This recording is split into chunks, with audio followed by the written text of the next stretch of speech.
සුබ දවසක්. ලංකාවේ ඉතිහාසය පටන් ගන්නේ කොතනින්ද? ඒ සඳහා අපට ආපසු යන්න සිදුවන්නේ ක්‍රිස්තු පූර්ව 6 වන සියවස ආසන්න කාලයකට. අද අපේ කතාව තමයි සිංහල ජාතියේ ආරම්භයේ සරණුවම් කළ විජය කුමරුගේ සහ අවාසනාවන්ත කුවේණිගේ කතාවයි. ඉන්දියාවේ වංග සහ ලාට දේශයේ පාලනය කළ සිංහබාහු රජුගේ පුත්‍රයා තමයි විජය. මහාවංශයට අනුව විජය උපතින්ම දඟකාර, නපුරු සහ දාමරික තරුණයෙක් වුණා. ඔහුගේ නායකත්වයෙන් යුත් 700ක පිරිසක් ගැමියන්ට වද හිංසා පමුණුවමින් රටේ සාමයට බාධා කළා. මේ නිසා කෝපයට පත් ජනතාව රජුට පැමිණි කළා.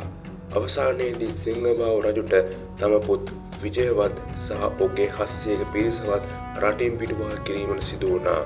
ඔවුන් නෞකාවකට තමා දකුණු මුහුදට මුදා හැරියා.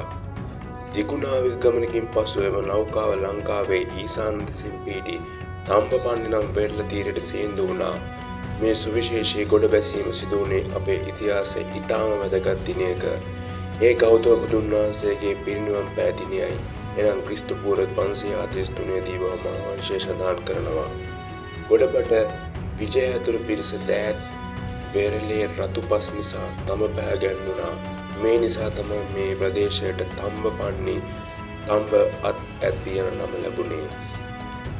එකල ලංකාවේ ප්‍රධාන වශයෙන් යක්ෂ සහ නාග යන ප්‍රධාන ගෝත්‍රයක් බලවත්ව සිටියා. විජය පැමිණි ප්‍රදේශයේ යක්ෂ ගෝත්‍රිකයන්ට බලකොටුවක් වුණා. තමන්ගේ පිරිසෙන් කීප දෙනෙක් කතුරුදහම් වීම නිසා විජය ඔවුන් සෙවීමට පිටත් වුණා. එහිදී ඔහුට මුණ ගැසුනේ මේ කතාවේ කේන්ද්‍රීය චරිතය වන කුවේණියයි.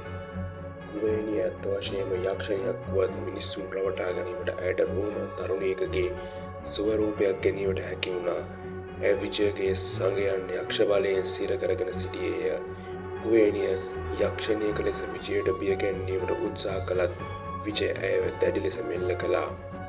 ජීවිතය ඉල්ලා බැගෑපත් වූ කුවේණියට විජය කොන්දේසි දෙකක් මත ජීවිතය දායාද කළා. 1. ඔහුගේ සංගයන් නිදහස් කිරීම. 2.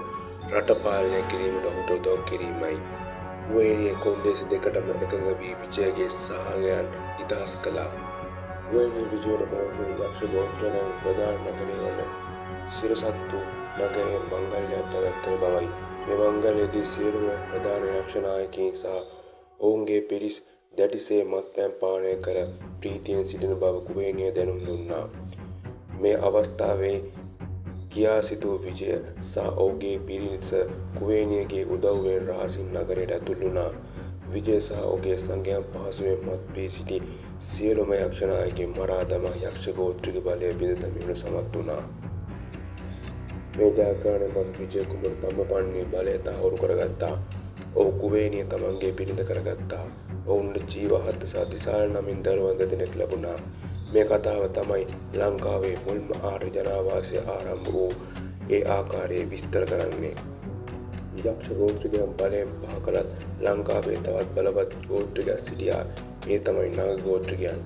නාගයන් උතුරු ප්‍රදේශයේ නාගදීප සහ බස්නායන කල්යාණිය කේන්ද්‍ර කරගෙන බලවත්ව සිටියා.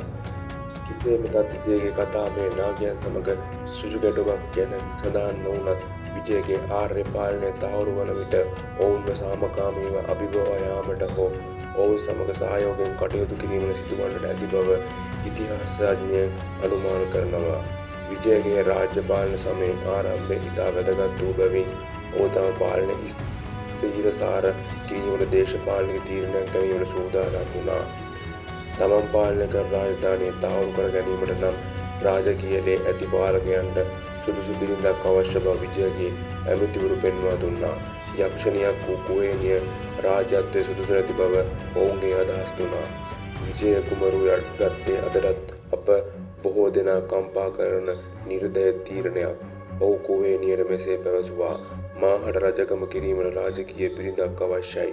ඔබ දැන් ඔබේ දරුවන් රැගෙන මෙතනින් පිටව යන්න. කුවේණිය තමාට කළ උපකාර සියල්ල අමතක කළ විජයගේ තීරණයට දැඩිසේ කම්පා වුණා. ඇය සිය දරුවන් දෙදෙනා වන ජීවහත්ත සහ දිසාර සමග කඳුළු සරමින් රාජධානිය හැර ගියා. දුකටපත් කුවේණිය යක්ෂ ගෝත්‍රිකයන්ගේ ඉතිරිව තිබූ නගරයකට ගියත් ඇය සතුරාට උදව් කළ තැනැත්තියට සලකා කෝපයටපත් යක්ෂයන් විසින් ඇයව මරා දමනු ලැබුවා. මේ අතර විජය දකුණු ඉන්දියාවේ මදුරාපුරයෙන් කුමාරිකාවක් ගෙන්වාගෙන විවාහ වී ධම්මපන්නේ රාජධානියේ පළමු රජු බවට පත් වුණා. විජය සහ කුවේණියගේ කතාව අපේ ජාතියේ ආරම්භයේ සටිනුවන් කළත් එය වීරත්වය සහ දේශද්‍රෝහීත්වය යන දෙකම මිශ්‍ර වූ ආන්දෝලනාත්මක කතාවක්. සිංහල ජාතියේ නිර්මාතෘ ලෙස විජයට සැලකුවත් ඔහු කුවේණියට සහ දරුවන්ට කළ දේ අදටත් කතාබහට ලක්වන මාතෘකාවක්. කුවේණියගේ දරුවන් පසුව වනයට ගොස් වෙද්දන්ගේ මුතුන් මිත්තන් බවට පත් වූ බව ජනප්‍රවාදයේ සඳහන් වනවා. මේ අනුව විජය කුමරු ලංකාවේ ආර්ය පාලනය ආරම්භ කළ අතර යක්ෂ සහ නාග වැනි පුරාණ ගෝත්‍රයන් දූපතේ ඉතිහාසයට එක් වූ අමරණීය කොටස් බවට පත් වුණා. විජය කුමරුගේ මේ දේශපාලනික තීරණය ගැන ඔබ හිතන්නේ කුමක්ද? ඔබ හිතනවාද ඔහු කුවේණිව අතහැරියේ හරිද? ඔබේ වටිනා අදහස් පහලින් කමෙන්ට් කරන්න. මේ වගේ තවත් අපූර්ව ඉතිහාස කතා දැනගන්න අපේ channel එක subscribe කරන්න අමතක කරන්න එපා. ස්තුතියි.